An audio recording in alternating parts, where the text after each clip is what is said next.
Bismillahirrahmanirrahim. Assalamualaikum warahmatullahi wabarakatuh. Waalaikumsalam warahmatullahi wabarakatuh. Alhamdulillah jamaah ngasuh yang dirahmati oleh Allah. Terima kasih atas keistiqomahannya dalam rangka menyimak kajian-kajian Islam yang kita buat. Alhamdulillah hari ini semakin mendekati dengan hari Idul Fitri. kemenangan. Iya, dengan hari Idul Fitri. Itu bagi yang menang. Bagi yang menang lah, Bu. Ya. Dan semoga kita dan jamaah ngasuh tergolong orang-orang yang menang itu tadi. Amin. Mudah-mudahan. Alhamdulillah. Oh ya, sebelumnya bagaimana kabarnya, Tat? Alhamdulillah, baik. Alhamdulillah, Masya Allah, luar biasa. Masih fresh. Alhamdulillah.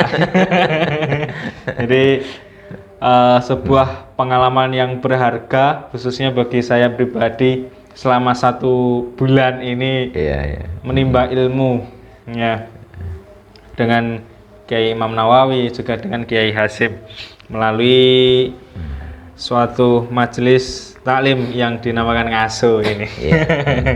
Alhamdulillah pemirsa yang dirahmati oleh Allah, pada sore hari ini kita akan mengulas tentang salah satu peristiwa yang sangat-sangat bersejarah ya, yakni proklamasi kemerdekaan Indonesia.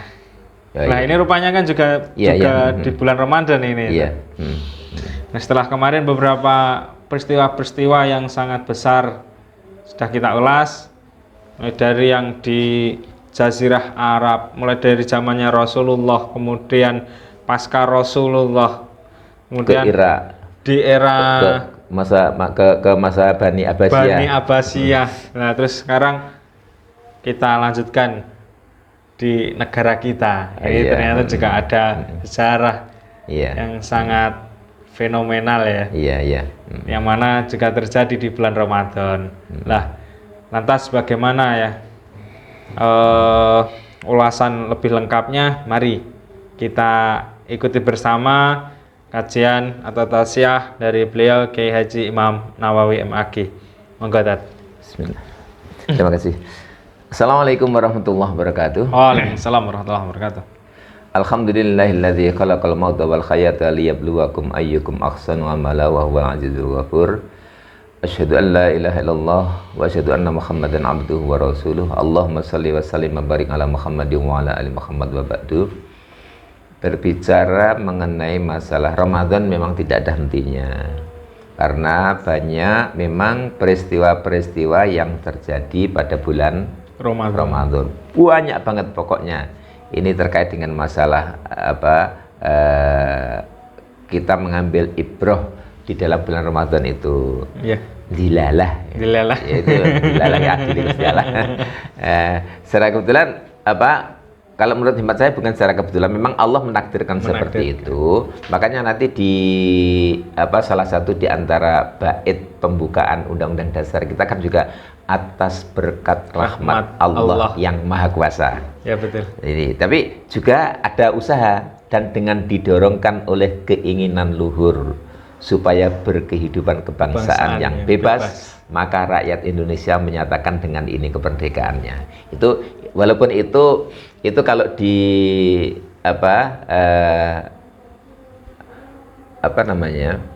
perkara-perkara atau sesuatu yang termasuk lembaran sejarah yang ada di negara kita itu setelah teks proklamasi, karena teks proklamasi itu tanggalnya 17 Agustus. Kalau Undang-Undang Dasar 45 termasuk pembukaan batang tubuhnya itu kan di tanggal 18 Agustusnya gitu. Walaupun sekarang ini sudah mengalami satu perubahan kemarin dan sekarang memperburuk menurut hemat saya itu. Menurut hemat saya memperburuk. Kalau kita kembali ke naskah aslinya Undang-Undang Dasar 45, insya Allah kita nggak seperti ini. Mungkin itu memang sekali sesuatu memang karena kehendak Allah. Baiklah, pemirsa yang dirahmati Allah, kita semuanya ini menyadari bahwasannya terutama bagi kita umat Islam dimanapun di seluruh dunia, bahwa bulan suci Ramadan adalah satu bulan yang sangat dinanti-nantikan karena di dalamnya memiliki satu keistimewaan. Setiap orang yang beriman saya yakin senantiasa berlomba-lomba untuk memperbanyak amalan yang baik dan meninggalkan keburukan. Ini ujian kita bagi sebagai seorang yang beriman. Karenanya suatu nikmat yang luar biasa khususnya kita bagi bangsa Indonesia itu pada saat dihadiahkannya ataupun juga diproklamirkannya kemerdekaan oleh Allah Subhanahu wa taala itu pada bulan Ramadan. Itu bulan Ramadan pun ya dilalah di suatu hari yang sangat mulia. Ya ini kalau ada yang menyebutnya bahwasannya Sayyidul Ayyam, jadi hari Jumat. Hari Jumat. Kebetulan hari Jumat tanggal 9 Ramadan. Nah, hari Jumat tanggal 9 Ramadan. Ketika itu tahun 1334 Hijriah bertepatan dengan 17 Agustus tahun 1945. Ini insya Allah dibacakannya naskah teks proklamasi kemerdekaan Indonesia. Itu yang insya Allah kita pun juga sudah cukup paham itu di Jalan Pegangsaan Timur 56 Jakarta kan. Itu waktu saya kecilan dulu senantiasa diajarkan seperti itu di rumah Laksamana Maeda itu Angkatan Laut Jepang itu.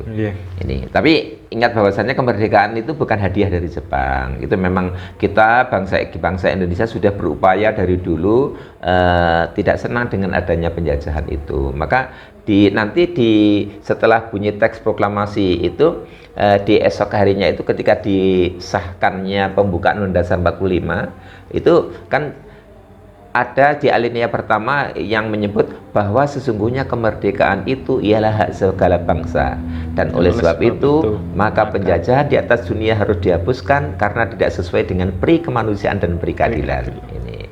Nah, oleh sebab itulah maka hal ini jelas bahwasannya Islam itu suka akan kemerdekaan, Islam itu suka akan kedamaian, sehingga tidak lagi ada satu golongan yang kuat menindas kepada yang lemah begitu. Kemudian dalam rangka untuk mengambil keuntungan pribadi atau kelompok.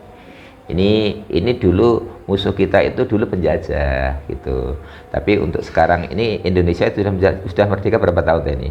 70 akan 78 ya. Ya 77 sudah akan 78 tahun. Dan kalau kemarin kita pernah bahas terkait dengan Masjid Dunia Islam ya. Ketika di masa bagaimana kejayaan Islam pada masa Khalifah Bani Abbasiyah itu, kemudian sampai ke Spanyol, kemudian kenapa begitu Al-Mu'tasim itu akhirnya terus runtuh dan bahkan akhirnya dikalahkan oleh tentara Salibis itu pun juga karena salahnya umat Islam itu sendiri. Kenapa? Ketika itu kan kita tahu bahwasannya kelemahan kita umat Islam itu kadangkala ketika dia sudah mendapatkan satu kenikmatan apa yang Allah berikan itu sebenarnya itu merupakan satu amanah, itu dianggapnya itu merupakan satu hal upaya sendiri. Ketika dia mendapatkan satu kekuasaan itu nggak mau nanti untuk bergeser, untuk lengser begitu, nggak mau kayaknya gitu. Kadang mungkin penak gitu. Kerasan mungkin. Nyaman. Padahal itu nanti pertanyaannya di akhirat itu jauh lebih berat itu kalau memang dia tidak bisa amanah. Oleh sebab itulah maka pemirsa yang dirahmati Allah, bahwasannya ini patut kita syukuri kita sebagai seorang muslim bahwa kemerdekaan Indonesia itu diproklamirkan pada hari Jumat tanggal 9 Ramadan. Bertepatan dengan tanggal 17 Agustus. Tentunya nggak serta-merta seperti itu tahapannya lama banget. Dulu kan ada BPUPKI, kemudian setelah itu ada PPKI itu ya, ada PPKI. Ini pun nggak kok langsung serta-merta, pasti itu para founding father kita itu sudah ada pertemuan rapat-rapat begitu, utamanya yang terhimpun dalam PPKI, Panitia Persiapan Kemerdekaan Indonesia. Ada konsolidasi. Iya. Dan perlu untuk dimaklumi bahwasannya para tokoh-tokoh itu mayoritas Muslim. Bahkan yang BPUPKI itu dari 9 tokoh itu sebenarnya yang Nasrani hanya satu, itu Mr. Amaramis itu. Ya. Seluruhnya yang selebihnya itu adalah umat Islam.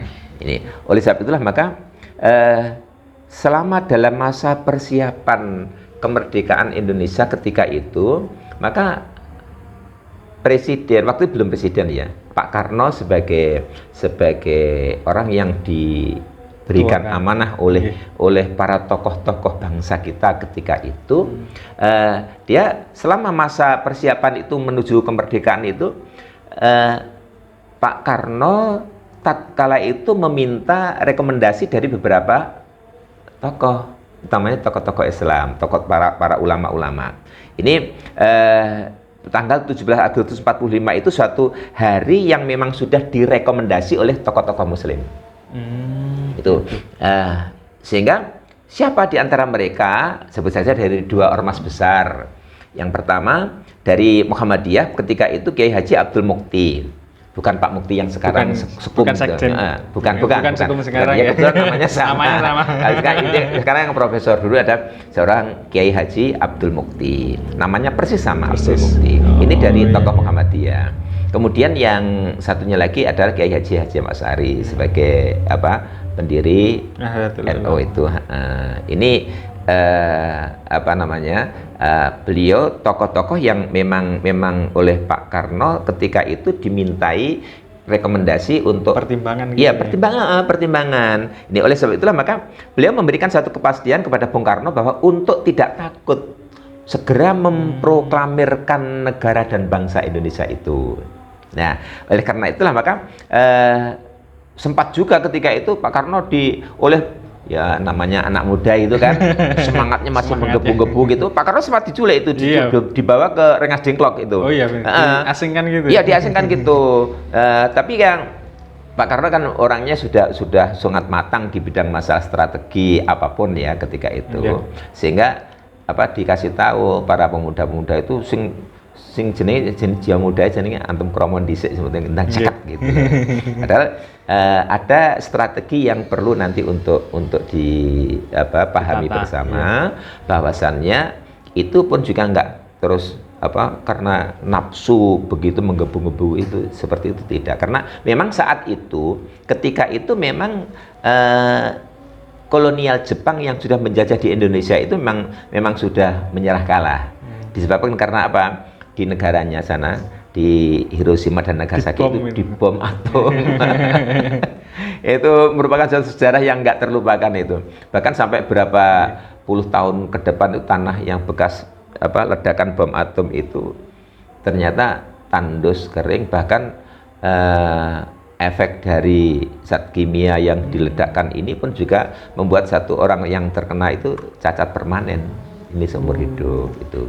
Nah, melihat kondisi seperti itu, sekali lagi bahwasannya Indonesia merdeka bukan serta-merta karena hadiah dari Jepang, tidak. Itu memang benar-benar dari awal itu memang merupakan satu usaha tokoh-tokoh bangsa kita. Ketika itu kan masih kerajaan-kerajaan kecil gitu, sehingga kalau kita membaca dalam satu sejarah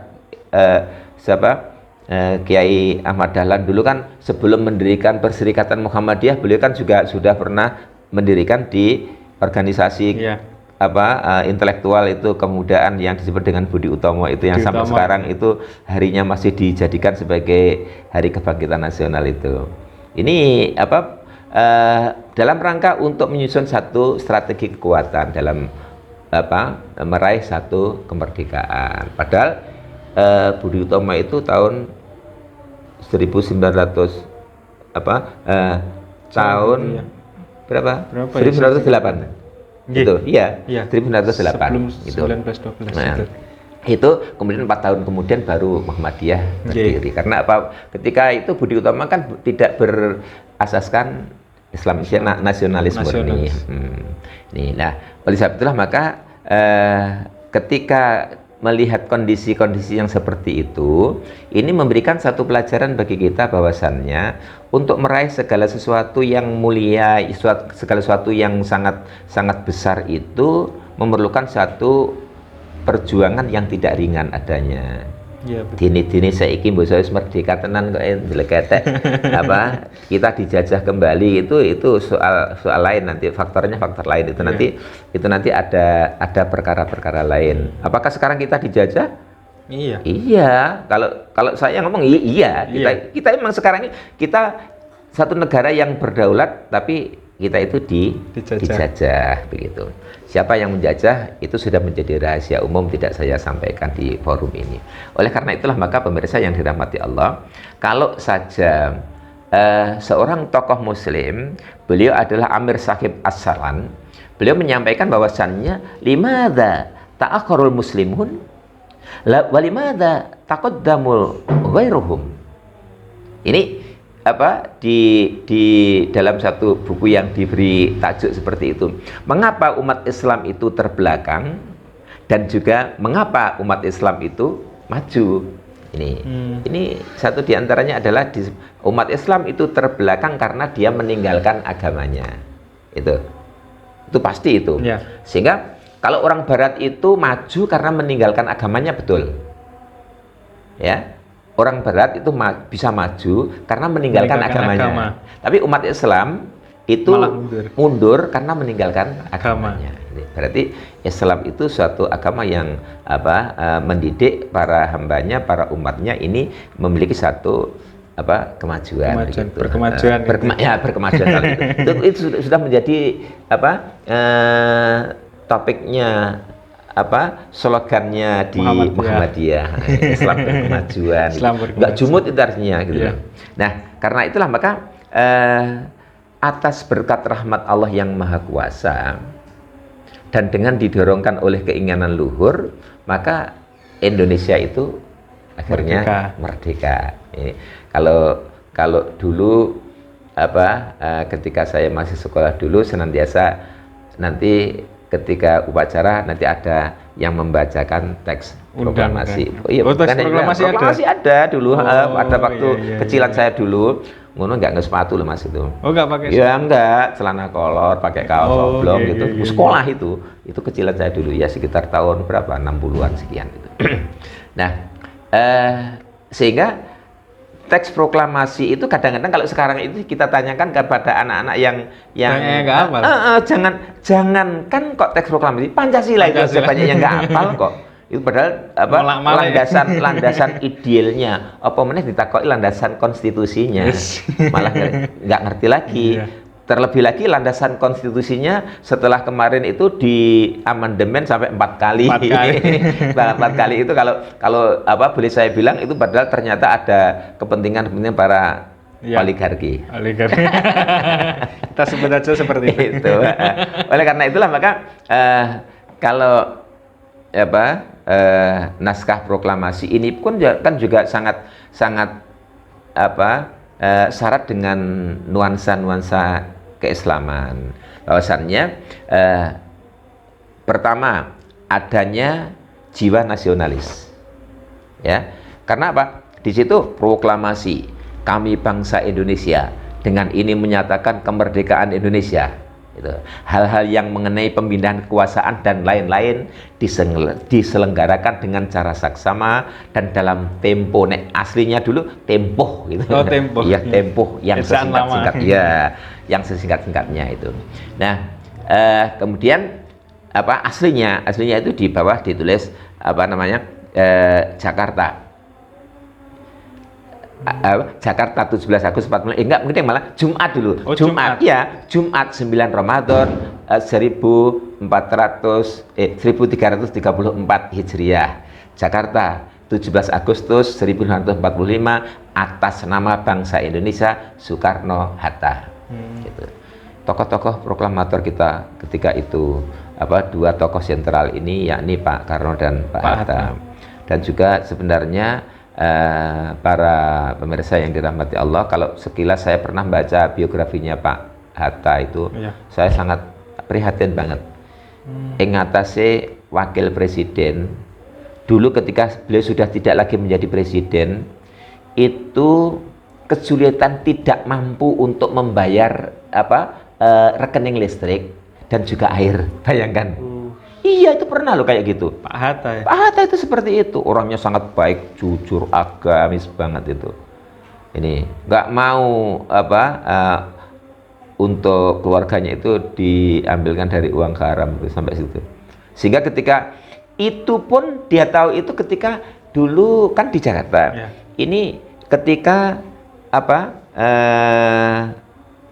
wali kota gubernur DKI Pak Ali Sadikin itu kalau Gitu. pertama kali yang tahu Ali Sadikin kan, gubernur Ali Sadikin itu tahu kalau Pak Hatta itu ternyata kesulitan untuk finansial untuk bayar biaya rekening listrik dan air itu loh. Subhanallah, sampai kayak gitunya. Ini padahal beliau yang sangat berjasa dalam memerdekakan tokoh bangsa, termasuk founding fathernya negara Indonesia, kok sampai kayak gitu. Sementara sekarang masih ada sekarang jangan wakil presiden sekelasnya lurah atau bupati paling enggak, bupati saja enggak ada, sampai kebingungan untuk bayar rekening. Iya, itu insya Allah ini. Nah, oleh sebab itulah maka pemirsa yang dirahmati Allah, mari di dalam bulan suci Ramadan seperti saat sekarang ini kita jadikan sebagai ajang muhasabah bahwasannya Indonesia ini diproklamirkan pun juga atas jerih payah perjuangan dari tokoh-tokoh Islam yang mayoritas ketika itu sama sekali tidak ada satu niatan apapun pada dirinya untuk memperkaya diri, apalagi untuk nanti diwariskan kepada anak-anak cucunya. Sama sekali tidak seperti itu. Semata-mata ini adalah untuk kepentingan bersama seluruh masyarakat bangsa Indonesia. Sehingga di batang tubuhnya Undang Dasar 45 itu di pasal 33 itu kan semuanya bumi, air, dan kekayaan alam yang terkandung dalamnya dimanfaatkan sebesar-besarnya untuk kemakmuran rakyat, itu kan, dan seterusnya. Ada 3 ayat, saya juga lupa itu.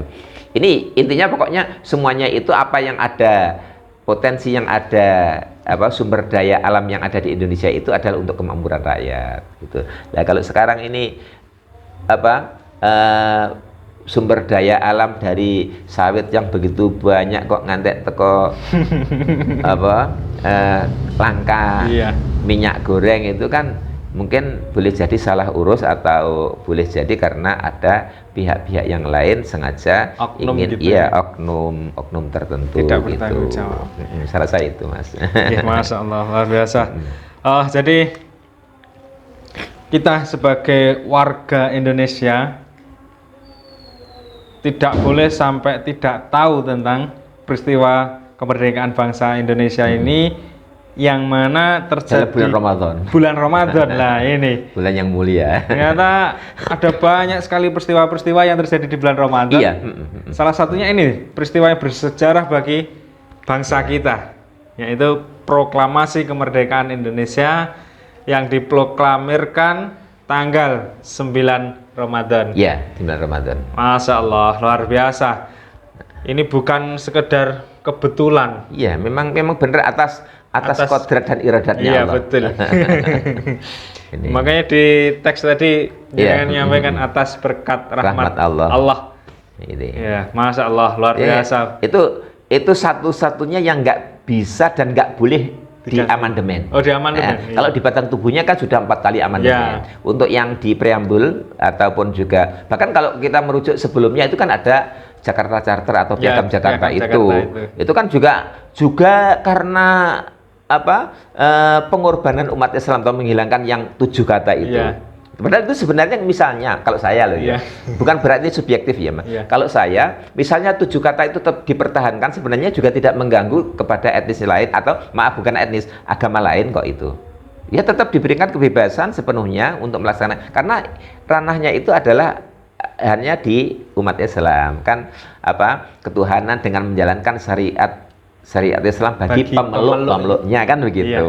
Jadi itu ternyata dengan kalimat itu ada yang tidak setuju ya, kemarin yang Mr. Amaremes itu, kalau itu tetap dipertahankan nanti kami akan Indonesia Timur akan melepaskan diri dari NKRI kan NKRI. gitu. Ya udah umat Islam, sehingga tokoh-tokoh Muslim Kiai Haji Abdul Mukti dan juga Kiai Haji Hasyim Asy'ari kemarin, ya udah ini kita ganti cukup dengan ketuhanan yang Maha Esa. Masya Allah, luar biasa.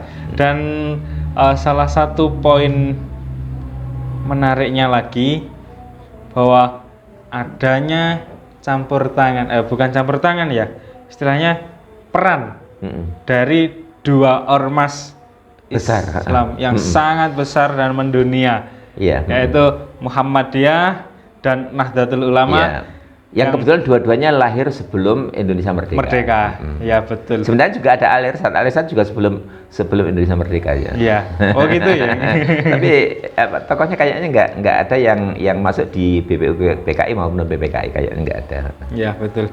Sehingga pelajaran yang bisa kita ambil, kalau saya ini yang menyimpulkan, tidak usahlah kita mempermasalahkan perbedaan, kan kadang-kala yang di bawah itu terlalu itu karena jumutnya tadi itu dia kalau peribahasa bagikan kata dalam tempurung. Padahal ini dulu ya tanpa membedakan masalah-masalah paham keagamaan kan itu. Ya, pada zaman dulu aja dengan bersatunya dua ormas ini dapat membuat Indonesia merdeka. Dan memang harus bersatu. Tapi orang di luar Islam nanti berupaya bagaimana umat Islam bercerai-berai kan begitu. Iya. Supaya nanti ringkih. Betul. Maka melalui channel ini kami menghimbau bagi yang mungkin masih saja mempermasalahkan atau yang masih jumut, ya itu tadi ya pandangan lah. Ya itu dihilangkan ya. Mari kita bersama-sama membesarkan, membangun negeri ini. Insya Allah nanti akan lebih maju lagi. Baik, Masya Allah, ini sungguh panjang. Kalau kita berbicara tentang sejarah Indonesia ini, mungkin kalau kita kupas lagi sudah hampir maghrib aja. Iya betul. Makanya kalau kita kupas lagi mungkin akan sampai tarawih nanti. Iya. Ya, Masya Allah. Jadi sejarah tentang Indonesia ini mungkin bisa dipelajari di referensi karena kita terbatasnya waktu sehingga tidak mungkin kita akan secara detail keseluruhannya, sehingga ini pun juga secara garis besar saja. Betul, Masya Allah. Luar biasa. Tidak lupa kami juga mengucapkan terima kasih atas kesempatannya sore hari ini. Semoga bisa bertemu lagi di segmen berikutnya. Apalagi kalau nanti sudah kalau sudah keluar dari bulan Ramadan. Ya mudah-mudahan tetap istiqomah. Syukur-syukur ngasuh tetap nanti berjalan. Ya paling kalau nggak tiap hari ya berapa hari sekali. Ya, amin. Baik, terima kasih pemirsa dimanapun berada, jamaah ngasuh yang dirahmati oleh Allah. Cukup sekian ngaji sore pada hari ini 29 Ramadan. Semoga kita dapat mengambil pelajaran, dapat mengambil poin-poin positif dari peristiwa proklamasi kemerdekaan Indonesia, di mana yang diproklamirkan di bulan Ramadan. Akhirnya kurang lebihnya dari kami mohon maaf. SMK Muhammadiyah 3 Dalopo, cerahkan masa depan, santunkan kepribadian. Assalamualaikum warahmatullahi wabarakatuh. Waalaikumsalam warahmatullahi wabarakatuh.